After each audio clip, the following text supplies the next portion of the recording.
जीवन उद्देश्य है। इस उद्देश्य को जानना आपका कर्तव्य है। बताने आपको कोई नहीं आएगा।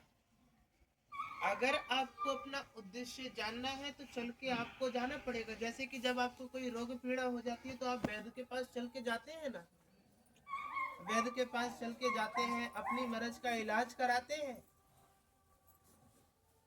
ऐसे ही अगर आपको अपना उद्देश्य भी जानना है, उद्देश्य रोग से बड़ी पीड़ा है, अगर आपको अपना उद्देश्य पता नहीं होगा तो पूरा जीवन आपका व्यर्थ है। मृत्यु पाने के बाद आप परमात्मा को क्या मुख दिखाएंगे वहां जाकर के कि अरे आपको अपना लक्ष्य ही नहीं पता था, कैसा जीवन जी करके आ गए, केवल खाया कमाया और मृत्यु पा गए। ये जीवन का व्यवहार नहीं हुआ। केवल खाना कमाना आपका व्यवहार नहीं है, कर्म करना भी आपका व्यवहार है।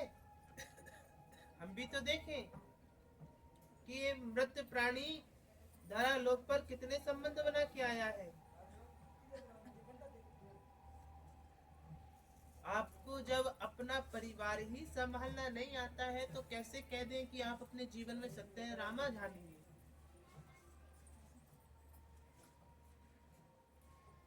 कैसे जाओगे सत्य लोग वैकुंठ में। संतानें सबकी बिगड़ जाती हैं केवल 10 वर्ष के बाद। गलत खान पान में लग जाती हैं, गलत व्याख्या में लग जाती हैं, शिक्षा लेने का कोई अर्थ नहीं है, हंसी खेल कूद में ले जाती हैं। आपके ही जन्म दी आपके संतान अगर आपके वश में नहीं है ना तो इसमें श्रुति आपकी भी है कि आपने उनकी डोर कसी नहीं। ज्यादा लाड़ प्यार में इकलौती संतानों को छूट नहीं दी जाती है। जिसके यहाँ 4 बेटियां होती हैं वो चारों बेटियां बड़ी काम की होती हैं, लेकिन जिनके यहाँ 4 बेटे 5 बेटे 2 बेटे होते हैं बड़े निकम्मे होते हैं।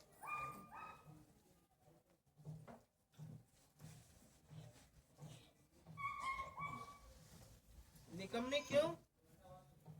ये रीत है हमारे, बड़ी गंदी रीत है ये हमारे धर्म की कि सनातन में स्त्रियों का दर्जा ऊंचा है लेकिन दिया पुरुषों को ही जाता है।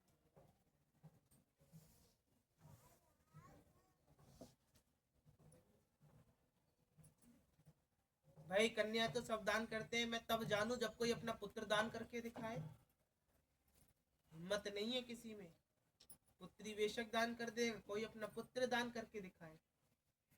हंसती खेलती अपनी गोद में खेली हुई गुड़िया तनिक भर में एक रात्रि भी नहीं लगती और दान हो जाती है, चली जाती है पराए घर। कुछ नहीं रह जाता उसके पास। वो तो ये भी नहीं जानती कि ये दहेज भी किसके लिए लेकर के जा रही है। उसको भाई यही खाया जाता है मैं पराए घर जाकर के व्यवहार कैसा करना है, कैसा व्यवहार करूं जाकर के, कैसे सबसे बोलूंगी। शर्म उसको भीतर से खाई जाती है, डर उसको बिल्कुल उसको मृत कर देता है, और रुबासन आस उसकी उसको बहुत परेशान कर देती है।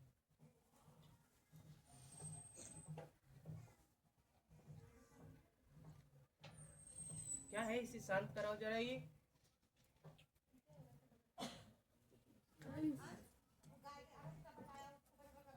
नहीं, ये जो भी है ये पशु ये हाँ हाँ करके आवाज कर रही है, सब वचन सत्या पीट रही है। एक फाड़ हमारे प्राण बाहर को हो जाएंगे।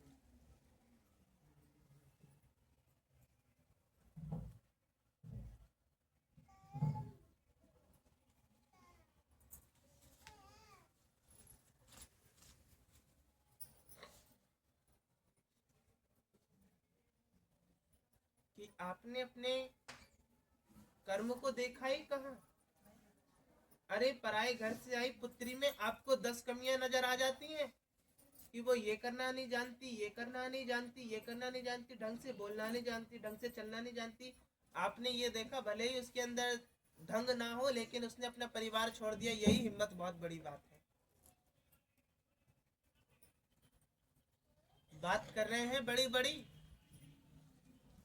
ये आजकल के ही पुत्र हैं जो भाग करके जीवन बिता ले रहे हैं, वरना और वो भी गिने चुने हैं, वरना हर किसी के अंदर हिम्मत नहीं है कि 10 दिन तक के लिए भी अपना परिवार छोड़ के चला जाए। और वो बेचारी 16 17 या 20 वर्ष की हुई नहीं, अपना परिवार छोड़ के सदैव के लिए चली जाती है पराए घर। वो तो अब की कुछ हो गई है नक्कटी, वरना पहले की पुत्री पुत्री ही क्या थी, सत्य में सीता रूप में दिखाई देता था उसमें। आज के समय में तो सूप नका भी उसके आगे कुछ नहीं है। 10 जगह नाक कटवाने के बाद भी उसकी सुंदरता बरकरार रहती है।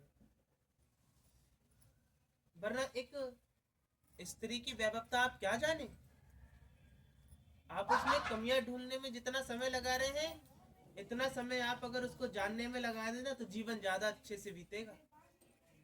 आप उसको जानने का प्रयास करें कि ये स्त्री है किस स्वभाव की। अगर गुस्सैल भी है ना, तो उसमें भी आपको ही फायदा है कि आपके साथ स्त्री के रूप में दुर्गा प्राप्त हुई है, किसी ने निगाह उठाई नहीं और अस्त्र शस्त्र छोड़े नहीं।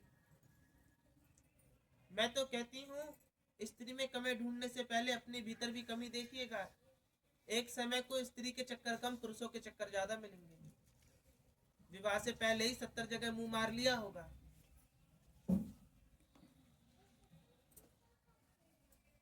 वो पुत्री क्या जिसको रोक लगी होती है परिवार से बाहर नहीं, अगर बाहर भी जा रही है तो केवल अपने आने जाने वाले मार्ग से मतलब रखती है, और बस इतना ही।